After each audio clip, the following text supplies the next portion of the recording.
Rachel from accounts here, demonstrating once more that she has zero clue about what she's doing. This week's going to be quite a week for her, I think, where she's going to be possibly starting to be found out. I'm asking you, because you're the Chancellor, and you've mentioned the OBR, I think, now 5 times. Who's running this country? Is it you or the OBR? Cracking question there from your man here. Yeah, who is it, Rachel? Who's actually running this country? Is it you? Or is it the OBR? I wonder. I make the policy decisions, but it is right that forecasting is done by someone else. I shouldn't be marking my own homework, and I'm not going to be doing that. Unlike the previous government, I've got respect for those independent economic institutions. But Trevor, your question is, do tax increases have an impact on the economy? Of course they do. But imagine if I'd have done something else last October. Yes, please. Let's imagine you would have done something else last October before you decided to ruin private investment, before you decided to ruin private enterprise, and before you basically stuck the knife into the whole of the private sector and announced pay rises for everyone in the public sector and an increase in borrowing and an increase in public spending not seen before. Now, these were decisions that she took around that time. She took those decisions. She's the Chancellor. She made those calls, and that's fine. To my mind, it's not that Rachel Reeves has made a bad call. She's come into government with a bunch of good ideas. And I think one of the things I heard her say before she became Chancellor was that she'd always dreamed of getting that job. And I can understand that. Let's not be too hard on Rachel Reeves here, where possible. So she's walked in to the hardest job imaginable, balancing the United Kingdom economy. I mean, what a job to volunteer for. To volunteer for that job, what a thing to do. So she decided to volunteer for that job. And she came in and made some bad choices. Okay, you've made some bad choices. So what can she do from here? Well, there's only one thing she can do, and that's change course. If she continues down this line, we're going to go off a cliff. And, you can believe me, you cannot. You can think, political waffle doesn't know what he's talking about.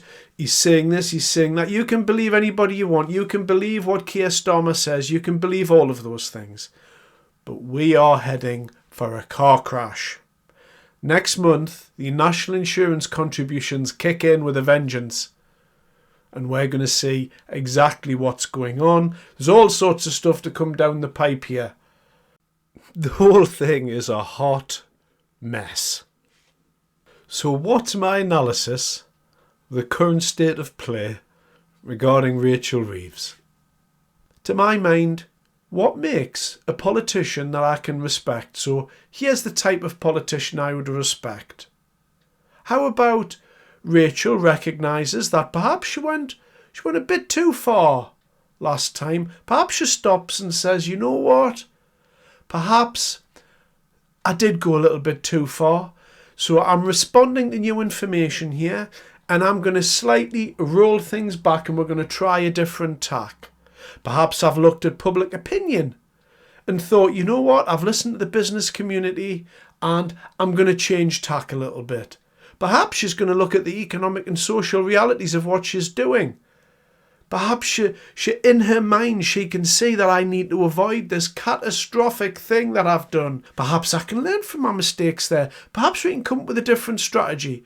Perhaps there's a lot of pressure on me right now, but I need to practice pragmatism over ideology.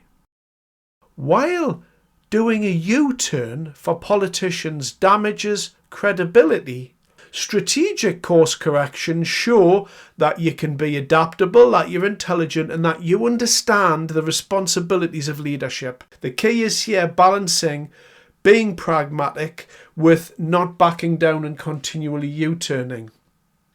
Rachel Reeves has made a mistake. And it wasn't just her.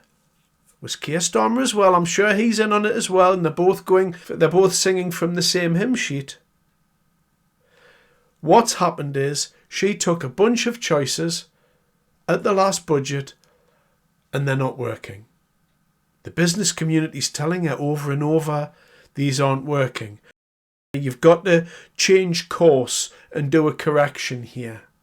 And you've got to have the ability to do that.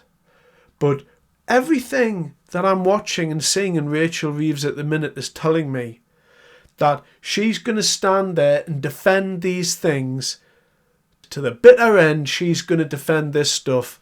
And that, I would say more than anything else, makes her not suitable to be the Chancellor of this great country of ours. Thanks very much for your time.